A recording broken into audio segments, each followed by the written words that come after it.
Boston.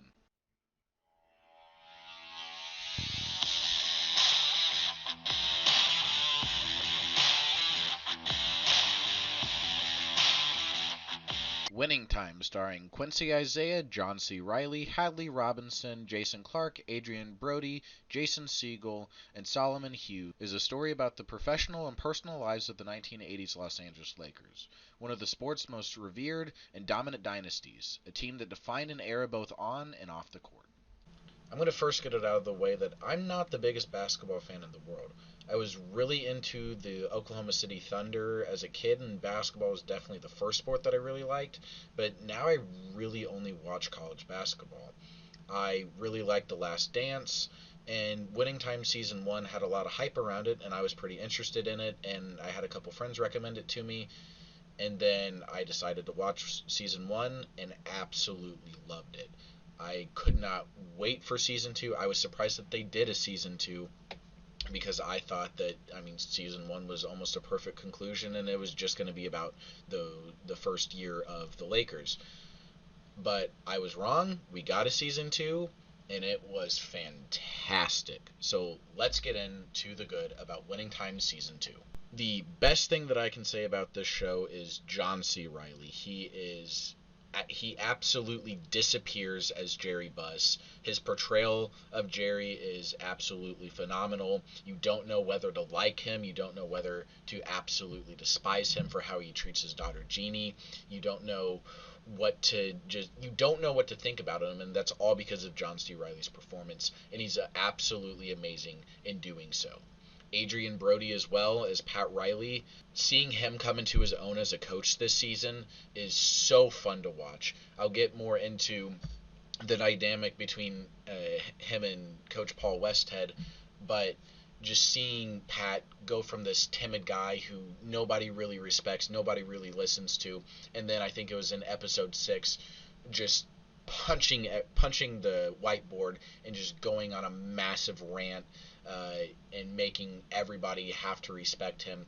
Just watching him come into his own is really fun to watch. Next positive that I have about this show is the Celtics.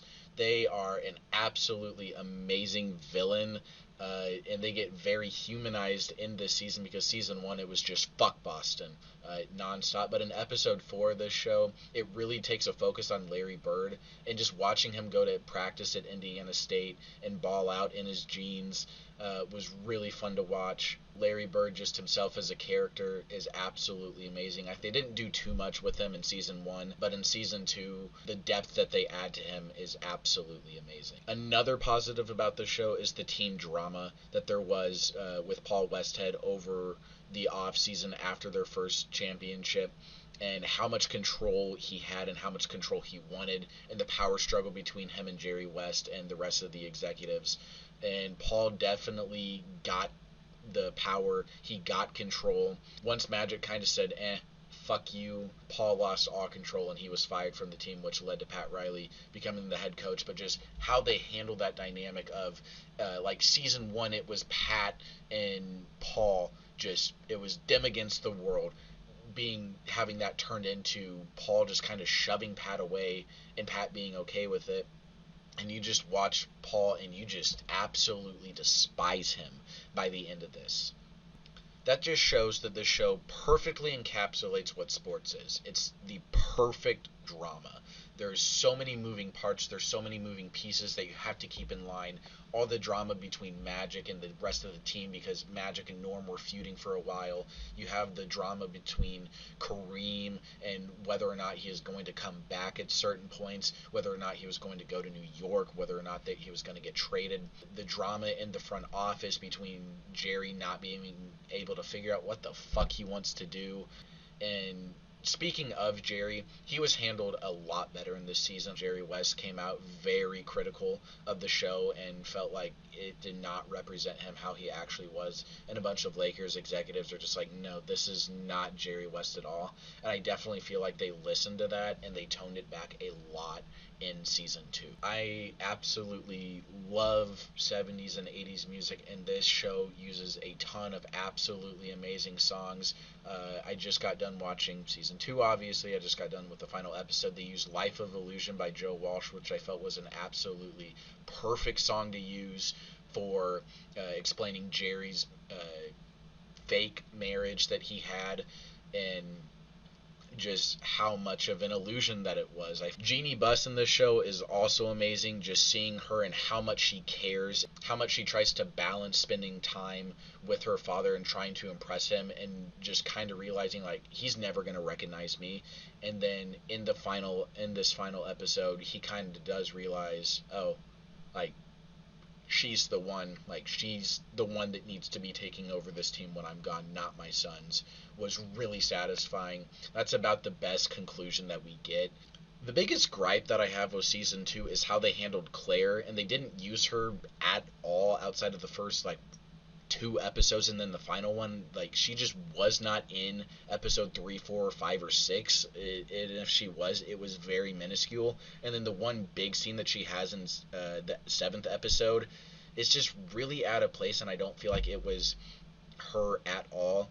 Or at least it definitely wasn't the Claire that we saw in season 1, where she gets made the president of operations, and then she just kind of disappears in this season, and they don't use her at all, and I was really disappointed by that. But if my biggest gripe is that they didn't use enough of the character, it's really like my biggest gripe is that there's not more of this, and I'm going to get into that. uh, I wish that there was one more episode to split up episode 6, because they montage through 2 years in the finals in like 50 minutes or so, and I really feel like they could have split that up, and they could have gone more into the Lakers winning the finals against the Sixers and then getting swept in the finals against that same Sixers team the next year. I feel like they could have done a lot more of that. And then I feel like the writing for this season was definitely not as tight as it was in season 1. I don't know exactly what it was, but it just felt kind of off compared to season 1. It was still really good, but season 1 definitely had one of the tightest scripts to a TV show that I've ever seen. Now I'm going to get into my biggest complaint with this show. There's probably not going to be a season 3. The viewership for this show, for some reason, just died off a lot. There really wasn't that much hype around this season. It was just kind of an afterthought, and it's a tragedy, because this show is so damn good. John C. Reilly should be getting Emmy buzz for his performance in this. Quincy Johnson is absolutely amazing as Magic Johnson. I mean, every character, everything, like how they handle the drama, how they portray everything about this show is nearly like it is a perfect sports story, and it just encapsulates you. And like I know what happens in the 1983-84 finals between Boston and the Lakers. I knew that they were going to lose in 7. I knew that it was going to be heartbreaking. But I was on the edge of my seat watching it, like, come on, like I want this team to win.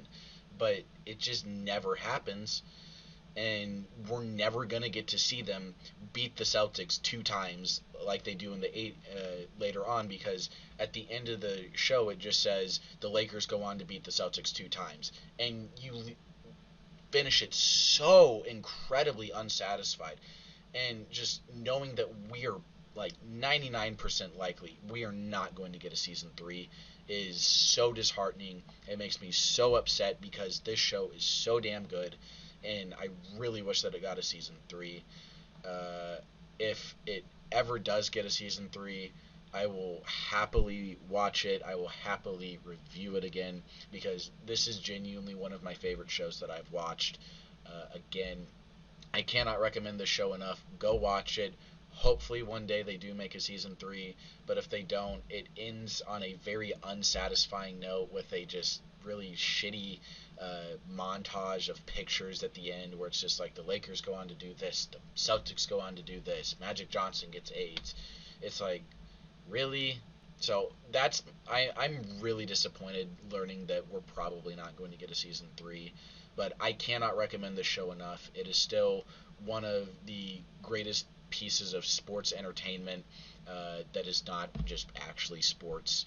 So definitely I recommend Winning Time. I'd give it a solid 9 out of 10, one of my favorite shows that I've watched in recent memory. And look forward to more TV reviews, as there's not too many movies coming out right now. I think the next movie that I'll probably review is Dumb Money. I'm really excited for that. That has Paul Dano in it. But other things to look out for on the channel are an Ahsoka review here coming pretty soon, Dumb Money, and then once October hits, there's going to be a lot of movies, Oscar buzz. Everything's going to be pretty full steam ahead from about October to January. Then I feel like there's going to be a lot more content on the channel. So make sure you guys like, comment, and subscribe. Follow me over on Letterboxd. Have the links for that down in the description below. Follow me on Twitter at ShowMeBaseball. And we will see you in the next movie or TV review. Fuck Boston.